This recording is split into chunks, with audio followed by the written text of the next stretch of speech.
Dan untuk kali ini di konten kedua saya kali ini pada hari ini ya. Konten pertama saya tadi itu saya membahas tentang aplikasi Golden Thumb. Nah, Golden Thumb ini salah satu aplikasi baru yang cara kerjanya sama dengan seperti yang lainnya, sama dengan like, share dan kawan-kawannya seperti itulah misi like Facebook dan kawan-kawan. Dan dia bedanya dengan yang lain itu ternyata yang saya baru dapat itu si Golden Thumb itu ternyata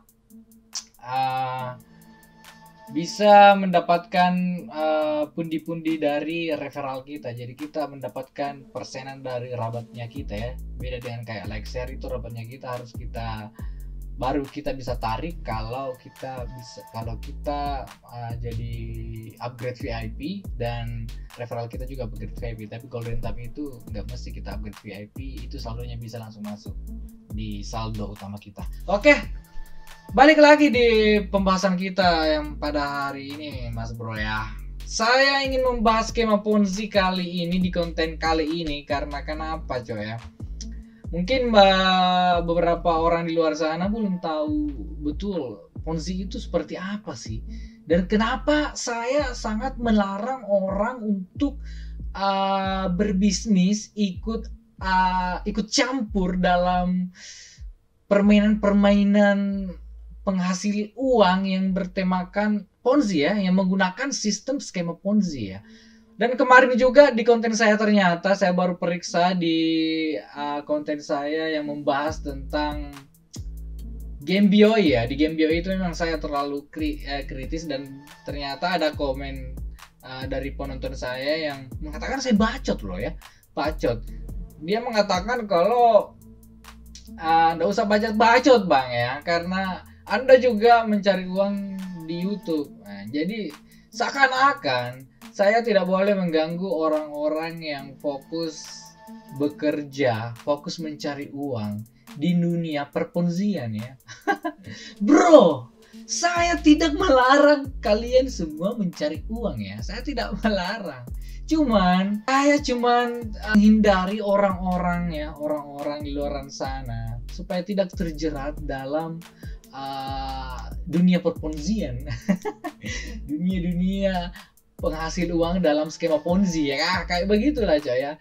Kalau bisa saya menyelamatkan orang-orang yang setidaknya masih sempat lah untuk kita bisa selamatkan coy ya.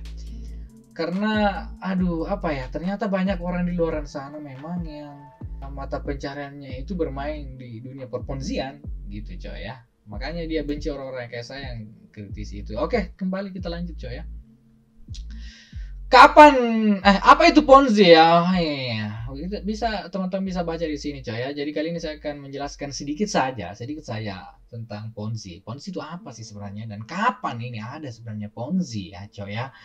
Ponzi itu ya modus investasi palsu yang membayarkan keuntungan kepada investor existing ya, dari uang yang dibayarkan oleh investor berikutnya, bukan dari keuntungan yang diperoleh oleh individu atau organisasi yang menjalankan operasi ya. Mengerti sampai di sini Mas Bro ya? Jadi sistemnya yang begitu ya. Jadi keuntungan kita itu berasal dari deposit orang-orang setelah kita, dari deposit orang, jadi bukan dari pekerjaan kita ya.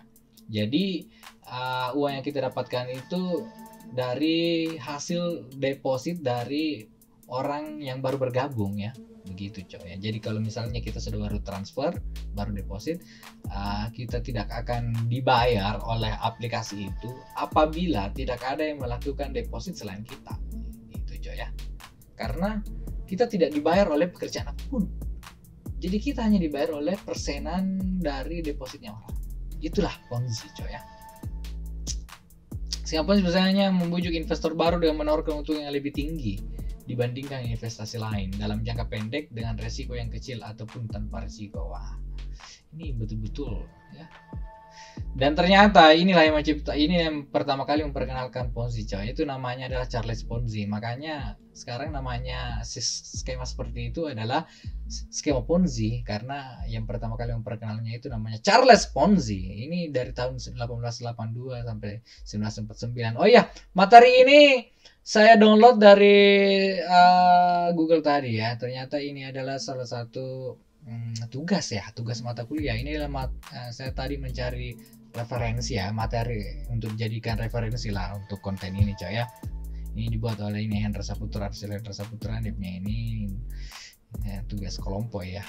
Lingkungan pasar dan moneter, bagus juga materinya, dia membahas ponzi coy ya. Thank you ya buat orang yang sudah membuat ini coy ya. Thank you. Ya bisa kita baca sini coy, menyajikan keuntungan kepada investor sebesar 50%, mengklaim sebagai investor kupon pos internasional. Jadi ibaratnya Lexshare mengklaim bahwa aplikasi itu adalah aplikasi yang menghubungkan antara influencer yang membutuhkan like, membutuhkan subscriber ya, membutuhkan viewers, dengan kita ini calon penonton ya, subscriber ya. Kayak begitulah ceritanya ya. Jadi dulu ini dia mengklaim bahwa dirinya adalah apa tuh investor ya, investasi kupon pos internasional. Gitu dulu coy yang pertama kali ya. Dan sekarang dikenal sebagai skema ponzi. Wah, lumayan juga total kerugian dulu ya. Dan ternyata setelah itu banyak orang yang melihat bahwa skema seperti ini betul-betul menguntungkan coy ya.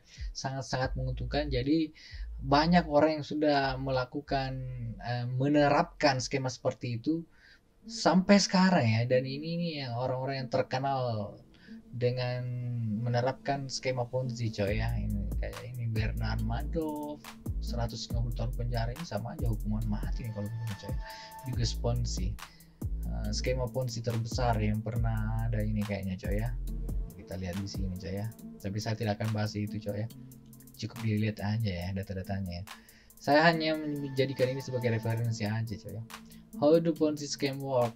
Bagaimana skema Ponzi itu bekerja ya. Jadi cara kerjanya seperti ini ya. Kita lihat di sini coy. Investor-investor berikutnya juga tertarik dan mengirimkan dananya, sehingga dana yang dimiliki fund manager ya, fund manager terus bertambah coy ya. Begitu. Jadi misalnya saya ini ya buat website, buat aplikasi ya, dengan modal $1 aja saya bisa buat domain. Di situ saya klaim domain itu sebagai media penghubung antara influencer dengan calon-calon subscriber atau calon-calon followers ya.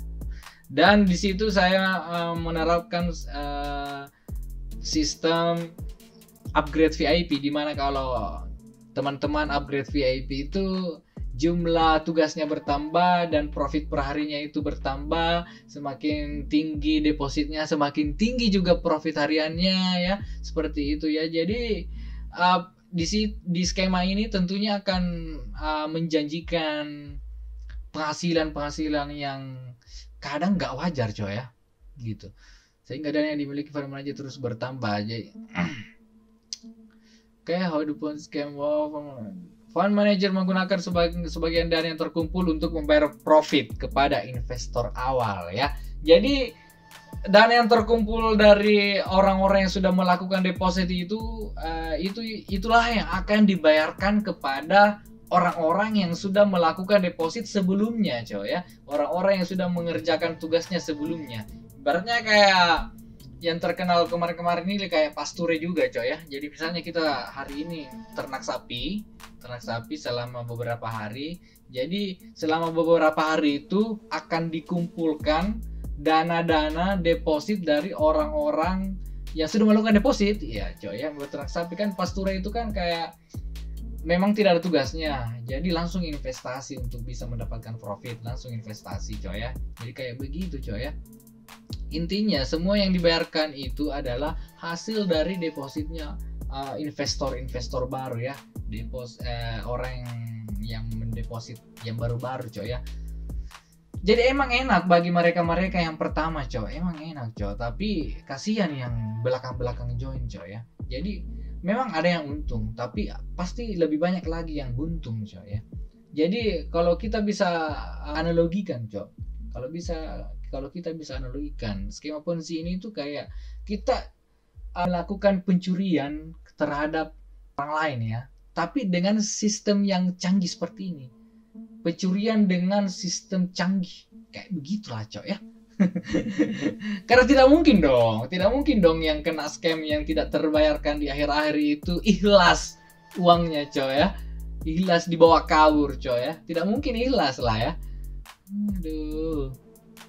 Waduh, Ponzi scam wall ini masih bagaimana penjelasan tentang bagaimana Ponzi itu bekerja. Terkecoh dengan informasi mengenai profit tinggi yang telah didapatkan investor lain, jumlah investor yang berpartisipasi terus bertambah. Kenapa bisa terus bertambah?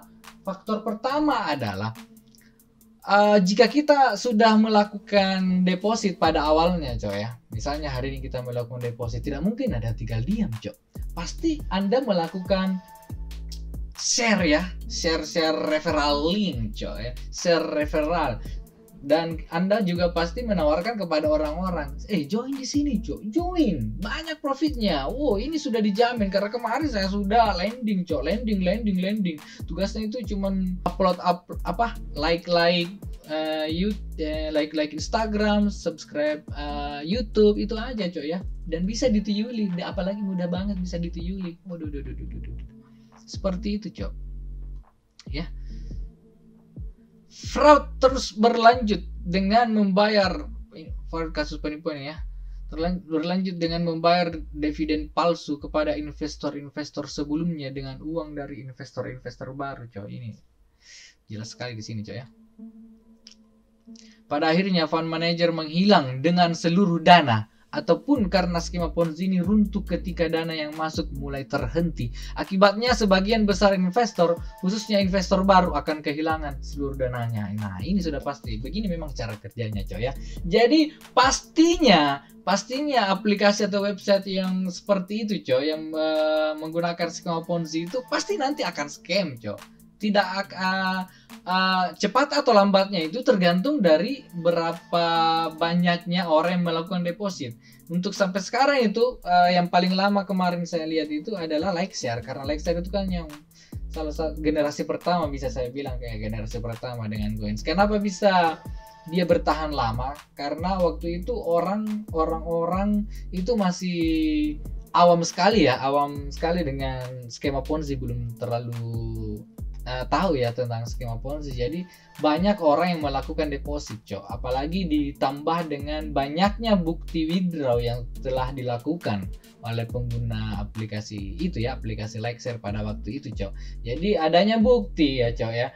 Jadi adanya bukti itu menambah ketertarikan orang-orang untuk melakukan deposit. Waduh, apalagi semakin tinggi deposit semakin tinggi juga profit. Waduh, ya. Gitu. Jadi kapan aplikasi itu akan scam? Aplikasi itu akan scam, apabila dana yang terkumpul itu mulai menipis, mulai menipis dan mungkin hampir sama dengan jumlah saldo yang harus dibayarkan kepada para pengguna yang sudah melakukan withdraw. Gitu, Jadi kayak kemarin itu sistemnya kayak Likeshare, Coins dan kawan-kawan itu, kalau mungkin kalian belum lupa, ya. Mereka itu selalu ada alasan seperti ini. Jika sudah banyaknya mungkin orang yang sudah melakukan penggandaan akun ya, tuyul menuyul dan segala macam, akhirnya banyak saldo dari para pengguna yang melakukan withdraw yang sudah terkumpul, dan ternyata dana yang terkumpul dari para yang melakukan deposit itu masih sedikit, maka mereka akan menciptakan maintenance ya. Mereka akan mengeluarkan aturan maintenance, seakan-akan itu mereka mengatakan bahwa pihak bank sedang melakukan peninjauan ulang terhadap aplikasi Likeshare ya. Padahal itu bukan peninjauan dari bank, itu bohong-bohongan aja, ya. Mereka sedang menunggu dana itu terkumpul banyak sehingga bisa terbayarkan kepada beberapa pengguna ya yang sudah melakukan withdraw. Nah, di situ mungkin mereka sedang melakukan rancangan-rancangan, perencanaan bagaimanapun caranya. Kayak Likeshare kemarin setelah ditinjau bank, ternyata pengguna gratisan itu sudah tidak bisa lagi melakukan withdraw. Jadi disitulah mereka melakukan strategi baru kalau ada maintenance ya. Aduh, kayaknya kalau kita lanjutkan ini dengan pembayaran gratisan kita bakal bangkrut ini. Jadi kita coba hentikan penggunaan gratisan ya, supaya para tuyul-tuyul itu berhenti dan kita fokus kepada yang VIP saja. Waduh, untuk menambah usianya gitu loh ya. Gitu, ya. Jadi aplikasi itu akan scam apabila sudah tidak ada lagi orang yang melakukan deposit. Jadi sangat gampang untuk memenangkan peperangan dengan aplikasi-aplikasi aplikasi-aplikasi penghasil uang skema Ponzi ini, Cok. Intinya adalah jangan deposit. Cara memberhentikan laju dari aplikasi penghasil uang dengan skema Ponzi ini, itu caranya, Cok ya. Hentikan deposit. Jangan pernah lagi melakukan deposit. Karena di saat kita sudah tidak melakukan deposit, otomatis itu tidak akan berjalan, Cok. Itu ya. Jangan deposit. Kalau mau main ya main aja, Cok ya, tapi jangan deposit. Jadi misalnya saya main gratisan nih, saya buat 100 akun. Teman-teman saya juga buat 100 akun. Dan Anda salah satu-satunya orang yang melakukan deposit, Anda pasti rugi, Cok ya. Anda tolol. Karena uang Anda itu yang akan dibayarkan ke saya. Saya main gratis dapat uang. Anda harus menunggu orang baru lagi untuk melakukan deposit supaya Anda dibayar. Tolol kan, Cok ya. Makanya jangan deposit, Cok. Jangan deposit ya. Biarkan aplikasi-aplikasi seperti itu saja berhenti, Cok ya. Mari kita sama-sama mencari uang dengan halal, dengan baik ya, dengan kreativitas, dengan karya ya. Pokoknya cari uang saja dengan cara yang bagus, Cok ya. Dengan cara membantu orang, dengan cara tidak merugikan orang lain, Cok ya. Karena skema Ponzi itu sudah pasti merugikan orang lain, Cok. Kenapa saya sangat melarang, Cok? Kenapa saya sangat menentang keras aplikasi penghasil uang dengan skema Ponzi? Karena itu, Cok, merugikan orang lain. Aduh. Ayolah, Cok ya. Elements of Ponzi scams. Janji bahwa modal akan kembali dalam jumlah besar di atas normal dengan tingkat pengembalian yang sudah diterapkan. Penjelasan tentang cara agar investor bisa mendapatkan return di atas normal. Salah satu triknya adalah pengelola dana mengaku memiliki cara tertentu atau memiliki akses informasi yang bisa menjalankan modal. Wow. Orang menjalankan skema ini haruslah orang yang cukup dapat dipercaya dan mampu meyakinkan para investor agar mau menginvestasikan uangnya. Jadi mungkin beberapa juga, bro ya. Misalnya satu aplikasi itu ya.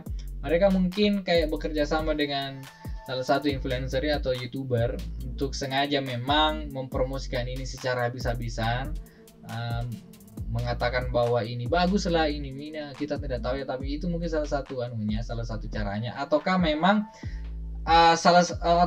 ternyata ada salah satu atau mungkin beberapa YouTuber itu ternyata adalah salah satu dari mereka, coy. Mungkin mereka mungkin adalah salah satu pendirinya dulu ya, dan melihat ternyata kayaknya kalau kita bikin YouTube ya, kalau kita jadi influencer mungkin efeknya akan lebih mantap ya gitu. Jadi mungkin salah satu di antara mereka membuat konten YouTube untuk pengembangan aplikasinya. Bisa saja seperti itu, coy ya. Banyak cara mungkin bisa mereka lakukan, coy ya. Jadi hati-hati, coy. Tanpa aktivitas investasi yang real, skema ini sangat membutuhkan aliran dana dan yang konsisten dari investor baru untuk mempertahankan kelangsungannya. Jadi selama ada orang yang melakukan investasi kepada aplikasi pasture mungkin ya, atau aplikasi kayak yang tadi saya bahas Golden Thumb atau kayak apapun itu, coy ya. Kalau kayak Interesting Mall itu beda lagi, coy ya, karena itu kayak judi online, coy ya. Beda lagi itu ya skemanya ya, beda ya. Beda, itu kayak judi online ada bandarnya. Interesting Mall, Tides Blue dan semacamnya lah, coy ya. Beda lagi tuh skemanya seperti itu, coy. Begitu, coy. Jadi untuk skema Ponzi itu memang sangat bergantung kepada aliran dana para investor baru gitu, Cok.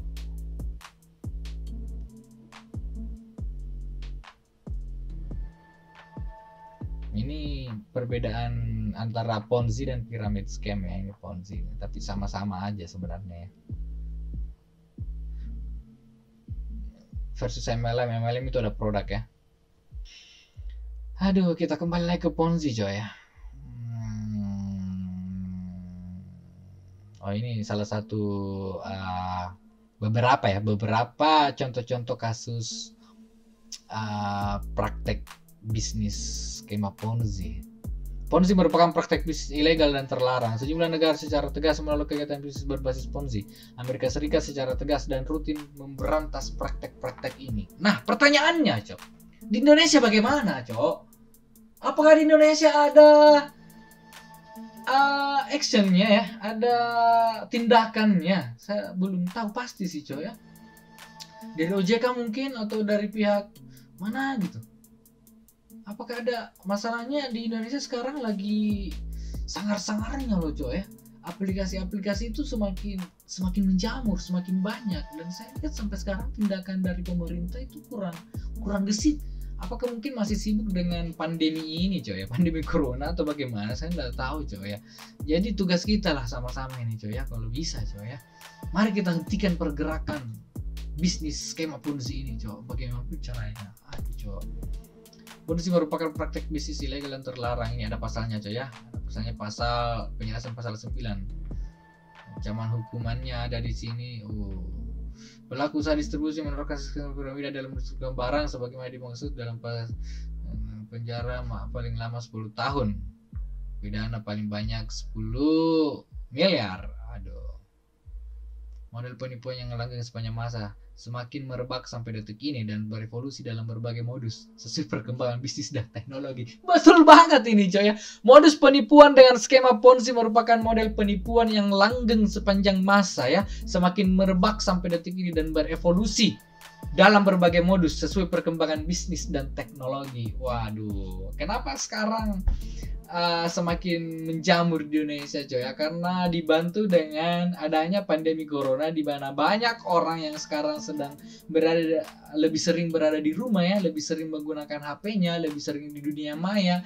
Akhirnya skema Ponzi ini berevolusi masuk ke dalam dunia maya dan teknologi ya, di teknologi dunia maya coy ya. Begitulah coy. Begitulah. Aduh, semakin berkembang coy ya. Kunci sukses penipuan Ponzi ini terletak pada korbannya sendiri, yaitu keserakahan untuk memperoleh materi dengan mudah dan cepat. Ingat itu coy ya, garis bawah ini coy ya. Kunci sukses jadinya Ponzi ya. Kenapa masih bertahan di Indonesia coy ya? Kenapa bisa sampai sekarang sangat-sangat menjamur di Indonesia, dan kenapa bisa sangat sulit untuk dihilangkan di Indonesia? Karena di Indonesia itu terkenal dengan orang serakahnya coy ya. Apa ya, selama masih ada orang serakah dalam mencari uang coy, skema Ponzi ini tetap ada ya. Keruntuhan skema Ponzi adalah yang uang yang terkumpul hanya berputar di tempat ya, tidak diinvestasikan untuk menghasilkan laba.